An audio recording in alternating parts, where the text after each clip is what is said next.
ଦେଖନ୍ତୁ ମୁଖ୍ୟମନ୍ତ୍ରୀ ନୟାଗଡ଼ରେ ପ୍ରଚାର କଲେ ଯେ ନୟାଗଡ଼ ଚିନି କଳ ଖୋଲିବ ତ ସ୍ୱାଗତ ଯୋଗ୍ୟ କଥା। ତାହେଲେ ଆଜି ଆନ୍ଦୋଳନ କ'ଣ ପାଇଁ? ବିଗତ ଦିନରେ କଲେକ୍ଟରଙ୍କ ଅଫିସରେ ଏମ୍ପିଙ୍କ ଉପସ୍ଥିତିରେ କ୍ରିୟାନୁଷ୍ଠାନ କମିଟି ଯେଉଁ ବୈଠକ ହେଲା ସେଠି ନିଷ୍ପତ୍ତି ନିଆଗଲା ଯେ ପୁରୁଣା ଚିନି କଳ ଚାଲିବା ଅସମ୍ଭବ, ଯେହେତୁ କେସ୍ ଭିତରେ ଇନଭଲ୍ଭ ଅଛି। ସେଥିପାଇଁ ନୂଆ ଚିନି କଳକୁ ବିକଳ୍ପ ମାନେ ପରିକଳ୍ପନା କରାଗଲା। ସେଥିପାଇଁ ଜାଗା ଦରକାର। ଆମକୁ ଜାଗା ପାଇଁ କହିଲେ ଆମେ 170 ଏକର ଜାଗା ଚିହ୍ନଟ ମଧ୍ୟ ଦେଲୁ। ତାହା ବର୍ତ୍ତମାନ 3 ମାସ ବିତିଗଲାଣି, କଲେକ୍ଟର କୌଣସି ପଦକ୍ଷେପ ନେଉନାହାନ୍ତି। ଯଦି ଚିଫ ମିନିଷ୍ଟର ଗ୍ରୀନ ସିଗ୍ନାଲ ଦେଲେ, ଜାଗା ନିରୂପଣ ହେଲା, ତାହେଲେ କୋଉଠି ରହୁଛି, କିଏ ପ୍ରତିବନ୍ଧକ ସୃଷ୍ଟି କରୁଛି?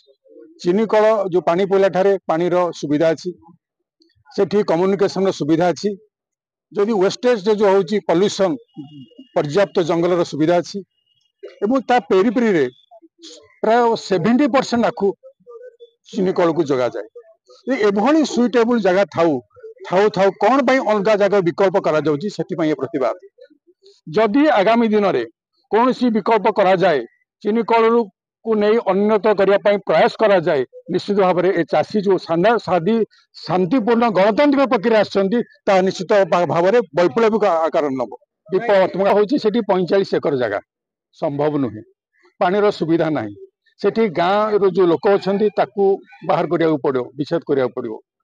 ଏଇଭଳି ଡିସ୍ପ୍ୟୁଟ ଭିତରେ କରିବାର କ'ଣ ଆବଶ୍ୟକତା ରହିଛି? ଯୋଉଠି ସବୁ ଅଛି, ସବୁକୁ ଚିନ୍ତା କରାଯାଇ ନୟାଗଡ଼ରେ ଚିନି କଳ ପ୍ରତିଷ୍ଠା କରାଯାଇଥିଲା ପାଣିପୋଲାରେ। ଗୋଟେ ରିସର୍ଚ୍ଚ ମଧ୍ୟ ଖୋଲା ହେଇଛି, ଆଖୁର ଡେଭଲପମେଣ୍ଟ ପାଇଁ ଗୋଟେ ରିସର୍ଚ୍ଚ ସେଣ୍ଟର କରାଯାଇଛି। ସମସ୍ତ ସୁବିଧା ଥିବା ବେଳେ ଅନ୍ୟ କଥା ଚିନ୍ତା କରିବା কোনো ଆବଶ୍ୟକତା ନାହିଁ। କିଛି ମୁଷ୍ଟିମୟ ବ୍ୟକ୍ତି ତାଙ୍କର ସ୍ୱାର୍ଥ ପାଇଁ ଚିନି କଳକୁ ଡାଇଭର୍ଟ କରିବାକୁ ଯେଉଁ ପ୍ରୟାସ କରୁଛନ୍ତି ତାହାକୁ ବରଦାସ୍ତ କରାଯିବ ନାହିଁ। ନୟାଗଡ଼ ଚିନିକଳ କ୍ରିୟାନୁଷ୍ଠାନ କମିଟିର ସେକ୍ରେଟାରୀ। ଆମର ସେଠି 170 ଏକର ଜାଗା ଅଛି। ସେଠି କଲେ ସୁବିଧା ହବ। ଆମର ଆଗରୁ ସେଠି ଗୋଟେ ଚିନିକଳ ହେଇଥିଲା। ସେଇ ଚିନିକଳ ବର୍ତ୍ତମାନ ସମୟ ଅନୁସାରେ କ'ଣ ଅସୁବିଧା ସୁବିଧା ଯୋଗୁଁ ସେ ଭାଙ୍ଗି ଯାଇଛି। ତେଣୁ ସରକାର ଯେତେବେଳେ ଏଠି ଆମର ସାଂସଦ ଆଉ ଜିଲ୍ଲାପାଳଙ୍କ ଅଫିସରେ ମିଟିଂ ହେଲା ଯେ ସେଇ ଚିନିକଳ ଆଉ ହେଇପାରିବ ନାହିଁ, ବର୍ତ୍ତମାନ ନୂଆ ଚିନିକଳ ହବ। ତେଣୁ ଆମକୁ ଦରକାର କଲେ ସେଠି ଜାଗା ଆମକୁ ଦିଅ। ଆମର ଯୋଉ କ୍ରିୟାନୁଷ୍ଠାନ କମିଟି ଥିଲା, ଆମେ ଏଠି ଜିଲ୍ଲାପାଳଙ୍କୁ ଜାଗା ଦେଲୁ। ଆମର ଉଦ୍ଦେଶ୍ୟ ହେଉଛି, ଆଗରୁ ଯୋଉ ଚିନିକଳ ଥିଲା ଏଠାରେ କେତେକ କର୍ମଚାରୀ ଥିଲେ ଏବଂ ଚାଷୀ ବି ତାଙ୍କ ସାଙ୍ଗରେ ସବୁ ଥିଲେ। ଏଇ ଚାଷୀ ବର୍ତ୍ତମାନ ସୁଦ୍ଧା ତାଙ୍କ ପ୍ରାପ୍ୟ ପାଇନାହାନ୍ତି, କର୍ମଚାରୀ ବି ତାଙ୍କ ପ୍ରାପ୍ୟ ପାଇନାହାନ୍ତି। ଅଧାରୁ ଚିନିକଳ ବନ୍ଦ ହେଲା। ଆମେ କହୁଛୁ ଯଦି ନୂତନ ଚିନିକଳ ହବ, ଏଇଠାରେ ଚିନିକଳ ହେଲେ ସେଇ ଯୋଉ ହିତାଧିକାରୀ ମାନେ ଏଥିରୁ ବଞ୍ଚିତ ହେଇଛନ୍ତି ସେମାନେ କିଛି କିଛି ତାଙ୍କର ପାଉଣା ବି ପାଇପାରିବେ ଏବଂ ଆମ ନୟାଗଡ଼ ମାଟି ମାର ସମ୍ମାନ ରହିବ। ଏବଂ ଏଠି ଯୋଉ ଚାଷୀ ମାନେ ବୁଡି ଯାଇଛନ୍ତି, ପଇସା ନ ପାଇ ବର୍ତ୍ତମାନ ଋଣଗ୍ରସ୍ତ ହୋଇ ସଢୁଛନ୍ତି, ସିଏ ପୁନର୍ବାର ତାଙ୍କର ସେଇ କ୍ଷେତ୍ରକୁ ନୂତନ ପରିପ୍ରେକ୍ଷୀରେ ଦେଇ ସେମାନେ କିଛି ଲାଭବାନ ବି ହେଇପାରିବେ। ଯଦି ଋଣ ଛାଡ କରୁଛନ୍ତି, ସରକାର ଯଦି ଚାଷୀ ମାନଙ୍କର ସବୁ ସୁବିଧା କରୁଛନ୍ତି, ଆଖୁ ଚାଷୀକି ମାରିଦବାକୁ କାହିଁକି ସେ ପ୍ରୟାସ କରିଛନ୍ତି? ଆମେ ସେଇ ଦାବିରେ ବର୍ତ୍ତମାନ କହୁଛୁ, ନୟାଗଡ଼ ଚାଷୀ ଆଖୁ ଚାଷୀଙ୍କୁ ସେ ବଞ୍ଚାନ୍ତୁ।